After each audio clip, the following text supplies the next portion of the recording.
What's going on, people? Good evening, good morning, wherever you are, if it is morning. I'm very excited about tonight's guest. I got the great Brandyn Lynch, professional boxer, great guy. I'm very excited to talk boxing with him. He is actually the first non comic that I've had on the show, and I'm excited to break new barriers, so to speak. So let's welcome Brandyn right into the show. What's going Brandyn, on, guys? buddy? What's going on, man? Long time no see. Yeah, man, how you doing? I'm good. I'm doing good, man. I'm blessed. I can't complain, man. I mean, things could be a lot worse than they are. So Sure, looking sure, pretty good. man. You're coming off hmm a hell of a fight. Yeah, man. Yes, Yeah, sir. A lot of fun. A lot of fun. Is a first for a lot of things for me and my dad, man, who's obviously my coach. Um, but yeah, it was a lot of fun. It was a great opportunity, man. I got to learn some new things about myself. I got to learn some new things about the sport in general. So it was great. It was great, man. It was a blessing. that's awesome. So speaking of the sport, man, take me through it. Walk us through it, man. When did you first get involved with boxing, martial arts? I know you're a little bit of your history, your family history as far as the boxing goes and stuff like that. But delve into that a little bit. Yeah, man. Was that thing bothering you over here? Was the steering wheel? No, Was, no, you're good, man. okay, okay, Dude, okay. dude, with these Zoom things now, man, you take them when you can get it. Yeah, seriously. You know what I mean? As long as you don't, you tap into the guys on the toilet or something. Yeah, as long as you're not naked. Right. Um, so yeah, man, it's a cool story because my grandfather is or was a professional fighter. My dad was an Olympic hopeful. He was an amateur. I'm third generation. Everybody in my family, Charlie, Eddie, those guys, they all grew up. Everybody had to know how to box a little bit. That was a thing. They used to all go down and sit and watch my grandfather train in the gym. And I grew up in a boxing centric family. My earliest memories, man, are sitting, watching fights, Roy Jones and Mike Tyson, and the whole family coming over in the living room, and those are my memories, man. I remember those things, and my grandfather always wanted me to box. Like he always wanted me to try it out, but I never really got around to it while he was around because I was doing martial arts. I come from a background of a deep ITF Taekwondo background. I did some Arju Kempo, Vietnamese Jitsu. I did some Shotokan. So I have a martial arts background. And fast forward a little bit, my grandfather passed away. I knew he was a boxer. Granted, he passed away. I went to school. I got a degree in my field. I came home. I worked for about a year in my field, and just one day, just for giggles, I was like, you know what? Let me go see what Grandpa was talking about. Let me just go and like hop in the gym and check it out. And I did, and that was it, man. I never left the gym. That's Oh, what I decided that I wanted to give my life to, and I did, man. And you know, the it was an amazing experience for me this past fight because I got to honor my grandfather in a way that nobody else in my family could. I got to wear his robe. I don't know that blue robe that you saw I walked yeah, out in. Man, that was his robe. I found that dug that up in a storage unit like 6 years ago, and I told myself I would never wear it until the time felt right. The time felt right. Still had his blood on it and everything. It was the cool like that was in my opinion that is the greatest way I could have honored my grandfather. that's awesome. That's really Yeah. cool. That Mhm. that's that's unbelievable. Now, so obviously, we're in a pandemic, and gym access is a little limited. But I've seen you on Instagram working out and doing your thing. What have you been doing to up the ante, so to speak? Because you essentially had to get ready for this fight, this past fight with Hernandez under quarantine. Yeah. Well, you know what the thing is with us. and again, when I say us, I'm talking about my team, me and my dad. Um, we when quarantine hit, we never stopped working. Like I had a heavy bag, hung it up in the backyard of my parents' house. Had a couple of other tools. This you always got your feet and you always got some street to run on. So regardless of what's around, there's no excuse in my opinion for this is what you do for your profession. If you're an athlete and you're a professional athlete, gyms being closed all over the world or over across the nation is not an excuse for you to not be in shape and be ready. So we never stopped, man. Between being in the backyard training, running, hitting the street, and just get my miles in. I cycle. I love to cycle. That's like outside of boxing, that's my favorite thing to do. I get on my bike and I ride. And a lot of times we were doing full workouts when we couldn't get to um, we were training a little bit. We've trained when we have to get our sparring and stuff. We go to the gym. There's a gym out near me in Lake Balboa. But a lot of times we were just doing full training sessions in the underground parking lot, man. Like right outside my car. Prop the back of the trunk open. We crank some tunes and we get to work right there in the parking lot. And everybody knows it. Like there's that weird kid punching and grunting and doing all types of stuff in the apartment, but that's what we do, man. We work regardless of the situation. Well, yeah, I mean, your work and dedication is undeniable. I mean, I remember seeing you before you'd have to do back-to-back classes at the gym where I met you at to Yeah. teach back-to-back classes. You were there like an hour and a half before that. I think running like 3 or 4 miles. You Yep. know, on the treadmill, and then shadow boxing and doing all that stuff. So yeah, the work ethic is undeniable on that. Now, to touch on what you said about with gyms being closed everywhere, and there's no excuse. You can't really see right now, but I got a spare tire right here. I gained some weight, and I'm No, using that as an excuse that gyms were closed. no, but look. Here's the deal. You are not a professional athlete. Oh, You I can use know. that as an excuse. It's like if you're getting paid, you're getting paid to do this. Come Yeah. on, man. Yeah, yeah. No, I hear you. Especially, yeah, it's your job. Right. You know, I mean, I guess at one point, Butterbean's job was to eat more cheeseburgers and be bigger in the You got that right. You ring. got that right. So, so what's next? What's the next? Do you have a fight lined up, or is anybody in mind? I'm sure you guys got people in mind. We got in mind. In mind is anybody, man, that is worth note. The hardest thing for me right now is where I am in my career. People got to see a little taste of who Brandyn Lynch is. They got to have a little taste of the talent that I know that I possess. Um, but it's funny because being who I am, everybody knows I'm Eddie Murphy's nephew. I have to work double hard because everybody just thinks it's a joke. They don't really understand how serious it is to me. And it's funny because my uncle did an interview with Kevin Hart yesterday, and I came over to my cousin's house last night, and I sat down and have dinner, and he goes, "Hey man, did you see the interview with my dad and Kevin?" I was like, "No."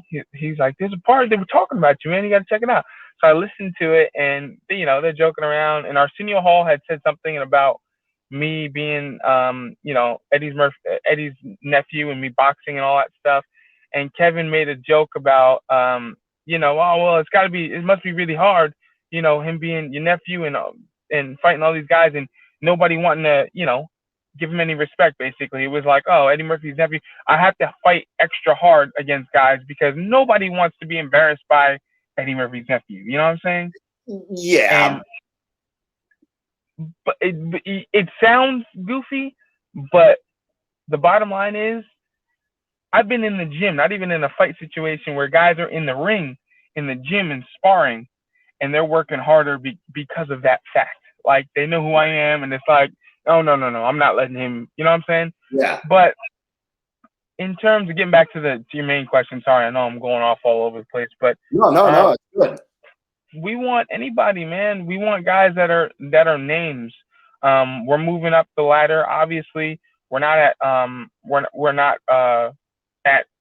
Canelo level or anything like that yet. But we want anybody that's gonna get us to those names that have belts. You know, the Jared Hurds, the Jaime Munguias, those guys that have belts or had belts. Um, we want work with those guys, man. Those are the people that we need um, to for people to see that we're real. You know what I'm saying? So there's plenty of guys in the 54-pound division. There's plenty of guys in the 60-pound division. It is what it is, man. Yeah. We can get it cracking at wherever. This What, last fight, I went up. so are you in Herd's weight class? You guys the same weight? Yeah, I heard he fights at 154. Mm-hmm. Does he? Okay, gotcha. Yep. Talented dude, 154. And this past fight with Hernandez, I actually went up in weight. They wanted to fight. I know Hernandez's last fight was at 168. I fight normally at 54, and I was like, all right, whatever. We'll meet you in the middle. We'll go up. You come down a little bit. No problem. You know? So, the 54, 60-pound division, it's like guys can fluctuate anywhere in between, and they can thump no matter what. So it's an exciting division to be in. There's a lot of talented guys that are in that division. Guys that don't have belts, guys that do have belts. A lot of really, really good competition there. Now, do you have any boxing beefs? Is there anybody that you just straight up don't like? Nah, man. Anybody that I don't like? Not really. I don't have anybody that I really don't like. I respect everybody. Everybody that gets in the ring, I respect you for it. I know there's certain people that go about, press days and talking, trash talking a little bit different than others. But no, there's nobody that I really don't like. I get along with a lot of guys in the boxing world, man. And like, I try to tell people all the time, people see fighters and they see us in this world and they see what we do and they expect for us just to be these like horrible, like brutes of people. Yeah. Some of the nicest people I've ever met, man, have been on the opposite corner of a boxing ring for me. So, sure. I don't have any beef with anybody. It's all business, man. I don't have to have beef with you to throw hands. It is what it is. It's work. Sign the check. Exactly. Venmo me the money. Exactly. That's what I'm talking about. So, no beef with anybody. So now let's get into talking about some more boxing. I love it. I love talking about boxing. Like you said, it's such an exciting time for the sport. I mean, Canelo's going on his third fight, within. He's cranking them out. That man, that is my redheaded hero. Yeah. That guy. Yeah. Well, this guy wanted to say hey to you real quick. Hey. What's up, man? Long time no see. You got big, dude. Yeah, he put his hair in braids, or what he thinks is braids. Okay, we'll call them braids. Braids. Ponytails. Oh, ponytails. Yeah. Good enough. All right. Still boxing? Still practicing? Oh yeah. He's practicing. He's getting in there. We set up the whole thing in the garage. I know, in the garage. I saw your post. Yeah. That's awesome, man. Keep it up. Keep it up. Don't stop. Keep training. One of these. All right. Good to see you, buddy. Yeah, dude, Canelo, he's firing on all cylinders, man. And it's so great when you see somebody essentially lose to the best. He lost to Floyd, and then he became the best. He's only going ever since he lost, he's only gone like this. Yeah, I mean, I have the Zone now. I've been watching like all of his fights. Man, the guy is firing on a whole complete level. He's incredible, man. Like, look, anybody within that 60, 68, 70, like anybody in that realm, got to really, really, really put some respect on his name. Yeah. Canelo is not to be messed with. I think the only thing that can beat Canelo is raw, crazy power. But you know what? I don't even know if I can say that. This guy is fighting people that like humans that are so much bigger than him, I know. and they got punching power. Like to have raw punching power and raw crazy power, you still got to hit the target. And Canelo does. He's not getting hit like that. No, he's not. But I think the best guy for him in about a year, that Edgar Berlanga is nasty. Yeah, he is. He's a bad boy. He's a bad dude. He's a bad boy. But you know what though? Like raw power, very much so. Great. Edgar is also, he can box. Like he can box. Yeah. We've just seen the power side of him, but I know he can box. But experience is a whole nother game, man. It's true. It's the experience level that we got to talk about, and the experience level that you got to respect with Canelo. A guy that knows how to take your power and use it against you. A guy that knows how to leverage your power against you and move and make it so that your power is actually it's hurting you instead of helping you. That's what Canelo is. He's the dude is incredible, and he continues to surprise me. Yeah, he's a special kind of fighter. I do think this fight in May with Billy Joe Saunders will be a good fight. Yeah, I think Billy Joe's a good boxer. I just don't see anybody really beating Canelo. I did say that the top contender for him, I felt, was Caleb Plant. Caleb, Boo Boo Andrade, and Billy Joe. Yeah. And I mean, and then I guess they were talking about Benavidez at one point, but I don't know what's up with him. Like, I don't know, he had a belt, but then lost it due to being overweight by a couple pounds. And then he fought a couple months ago or something, or, I mean, I know he's fighting. Yeah, he's fighting this week. Actually, Benavidez is fighting my boy Ronald. Ronald fights out of my gym. Interestingly enough, he's fighting Ronald Ellis. Yes. And Ronald Ellis, like I said, he's him and Rashidi. Do you know Rashidi Ellis, Speedy from Golden Boy? He's also I think I've seen the name before, but no. You've seen the name before. You've probably seen him before too. The boy is bad. Both of them are bad. But we're talking about Canelo, Rashidi, and Ron are regulars up training with Canelo up there. They're always up there working with him. So I was talking to my dad about it the other day, and I'm like, you can't go and train with Canelo and not expect to leave learning something or being better. You're no matter what, you could get your behind whooped in there with Canelo. You're learning and you become better, I think. So sure. But Benavidez, he's got a lot of stuff going on. I know there was a belt that was lost. I know that there was some issues with things, but that's another guy. Benavidez is no joke, bro. No joke. Crazy hand speed and hands of stone. I mean, quite frankly, he was dropping bombs. I can't remember who he last fought, but he just abused the guy. I know it was a Showtime fight. Angulo? Yes. Was that? Yes. Yeah. Was it Angulo? I don't know. Because he fought Ronald Gavro. That was before. Gavro was before. I think it was a guy named Angulo, actually. I think it was. Yeah. I'm looking it up right here. Yeah, it was Angulo. Yeah, okay. Like a Dominican kid or something, right? Yeah. Mm-hmm. Yeah.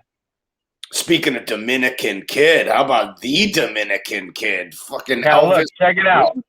Elvis, Elvis. I go down and I love when Freddie calls me to come down there and train with Elvis. Like sparring with Elvis is a treat. I spar with Elvis plenty of times, man, and it's a treat for a guy his weight. The boy is punching like a mule kicks. First of all, he looks like he just abuses. And he's I like sparring with him because Elvis is not afraid. He's not afraid. Like he knows I'm a little bit bigger than him, but he's coming at you the same way as if I were 2 weight classes below him. He's coming to seek and destroy, and he's a really good fighter. I like watching Elvis in the ring. Real nice kid, and I like training with him too. He's a good talent. Nice. Yeah, he's fighting next weekend, the 22nd. That kid, you want to talk about somebody that's going? Elvis, what he's got? This was his fifth fight. I think he's fighting. Oh, you know what? No, it might be May 22nd that he's fighting. It might be. Yeah, I think it might be May 22nd. For some reason, I got my March and May mixed up. I mean, everything's mixed up nowadays. Now, what do you think? What's going on with these with Devin Haney and all these guys? That weight class is just nobody wants to fight. It's gonna happen. You got to remember. A lot of times people don't realize, or they realize it, but they're just not willing to admit that boxing is a what now I'm forgetting what I was gonna say. It's a business. It's a business, man. So these guys, but yes, you see the rough and tumble guys you see on TV. They're fighting and they're crushing each other, knocking people out. But at the end of the day, a fighter is a person, and the person wants to ensure their success. Sure. So even Canelo, man, he's going up and fighting different guys.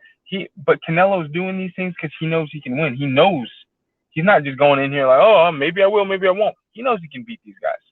And everybody in that division right now is trying to ensure success for themselves. They're trying to ensure that the pay is right. They want to make sure that they're at the right point in their career. Nobody wants to just take an L for no reason if you don't have to. You know what I'm saying? Sure.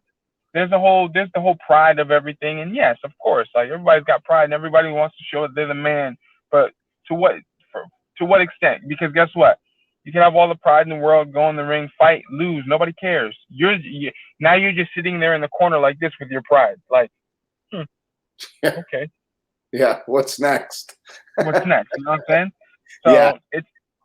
There's a lot going on over there with those guys in that weight division, but something soon is going to pop off, guaranteed. It's going to happen. It's just building up. They're building it up, man.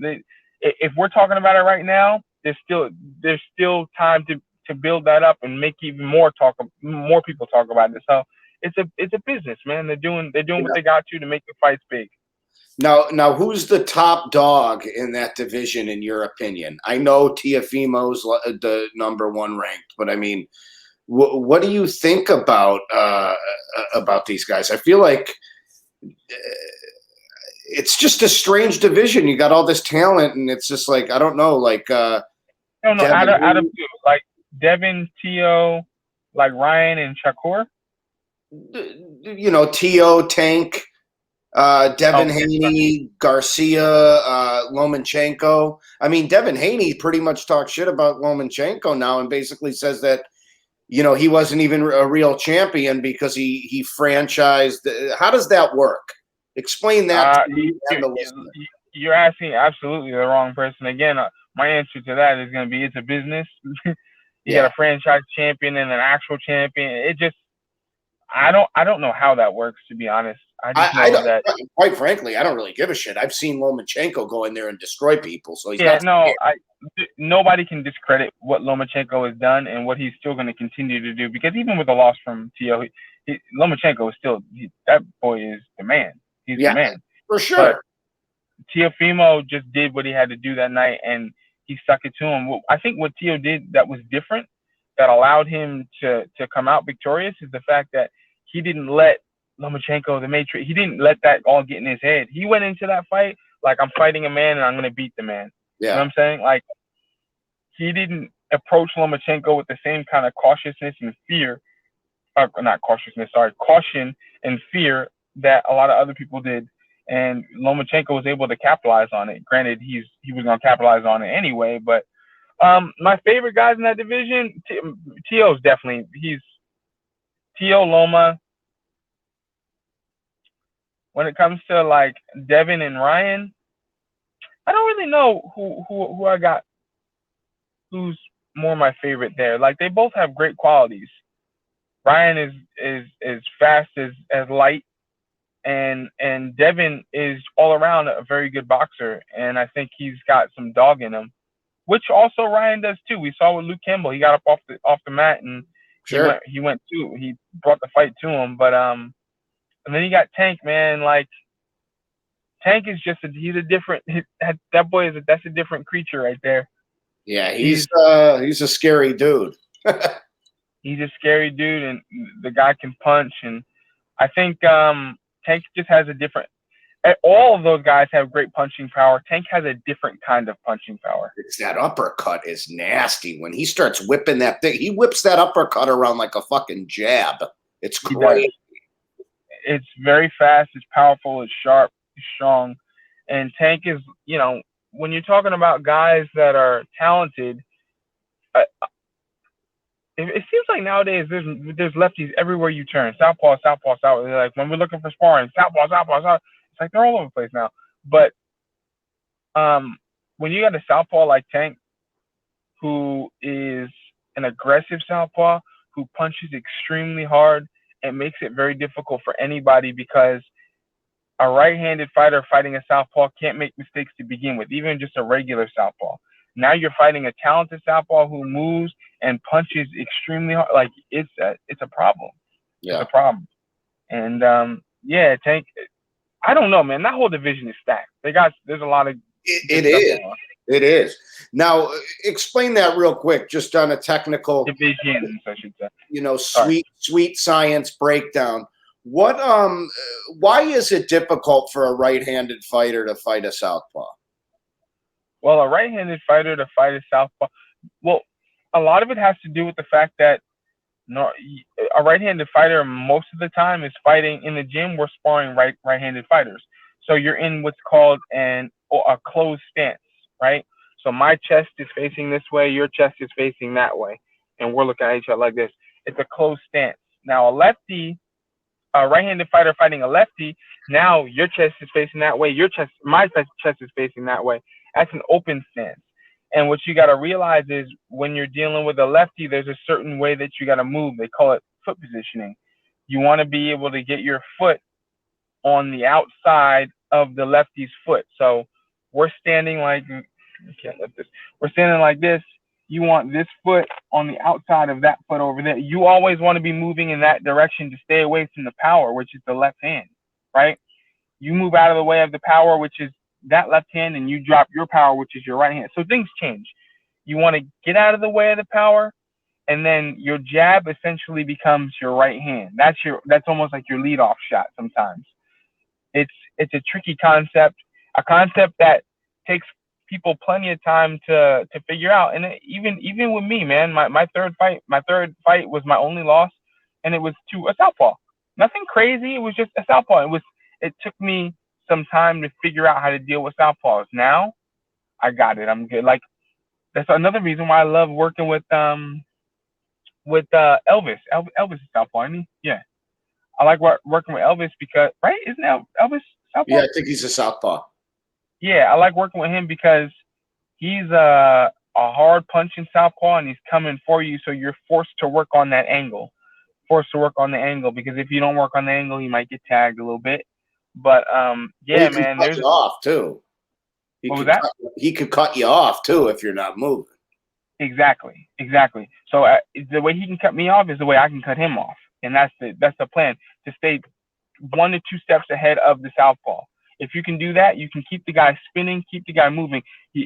Essentially, you'll be going in a circle the entire fight. You'll be beating the guy up in a circle the entire fight, and that's the game plan when you're fighting a southpaw.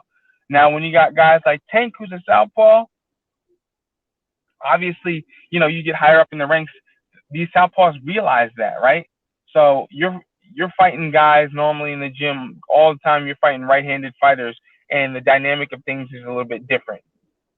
Then you get in the ring with a guy like Tank, who knows that the majority of the time you're sparring right-handed fighters, who knows that you now have to flip your brain to southpaw mode, who knows that I'm gonna bleed him into, I'm gonna let him fall into traps, and that's what Tank does. You saw what he did to Leo.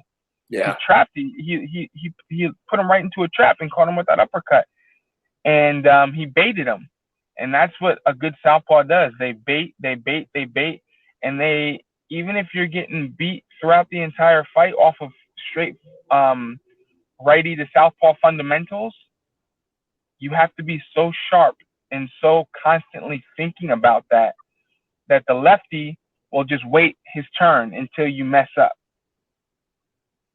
And you don't want to mess up, because you mess up, you end up just the same thing that, like I said, with that fight with Leo. Man, he got knocked out, dude. Yeah, man. And Leo's great. I love watching Leo. He got like Zab Judah Costa Zoo knocked out. Yeah, like, that was a bad shot. Like, don't ever play with matches. I know. Have you ever seen that Cedric the Entertainer thing? Don't ever play with matches. That shit's so funny. Yeah. Well, anyways, man, thank you so much, dude, for your time, man. And I'm glad you're well, dude. You know, when things open up, I'd love to get in there with you and get a little lessons with you again, and do that, man. Of course, man. I'm actually sitting here in an arm sling right now. I was injured. I got injured in my last fight, so when I'm all healed up, ready to go, you can guarantee we are ready, and we'll be training for that next fight, man. So I thank you for reaching out, and I thank you, and I praise God for the relationship that we've been able to build through the boys in the past, man. I love relationships like that, because I love working with kids. Like, I work with the kids, and I see the way that they're doing stuff, and it's a help to me in me in the gym and in the ring. Like, it helps me understand the sport better. And on top of that, you got great kids. They're a lot of fun to work with. So thank you, man. I appreciate it. You ever talk to that kid, that one kid who had a lot of promise over at the gym, George? Remember George? No, I haven't heard from him. Like, after I left, I haven't heard from him. As a matter of fact, do you remember Cameron, the other the female teacher that she used to help me every now and then with the kids? Yeah, kind of. Yeah. I ran into her the other day, actually, at a friend's house, and I know she hung around a little bit longer than I did at the gym, so I'll have to hit her up and see if she ever heard anything about George, because that kid was pretty good. Yeah, talented. He's pretty good. Seemed like he could have been a contender. He could have been, absolutely. But anyways, Brandon, man, thank you so much, man. I appreciate it very much, and stay blessed and stay healthy, my man. Absolutely. Thank you for having me on, and stay in touch, brother. You bet. Later, bro. Take it easy. Yeah. All right, there you go, people. Brandyn Lynch. God, my eyes were moving around a lot. I look terrible. I look like I have not slept in days. I'm going to blame the lighting. I look better with my glasses on, but they reflect a little bit. Now with my glasses on, I feel like I look like that old Groucho Marx disguise that you buy. I just need the little mustache. But anyways, yeah. So that was Brandyn Lynch, man. I a huge fan of boxing. I love it so much. I do it as a workout, to try to stay in shape, or to at least get in shape. And, I get my boys active with it, and, it's a lot of fun, and there's a lot of science that goes into it. That's why they call it the sweet science. But anyways, all right, you bastards. I'll talk to you guys later, and that's it.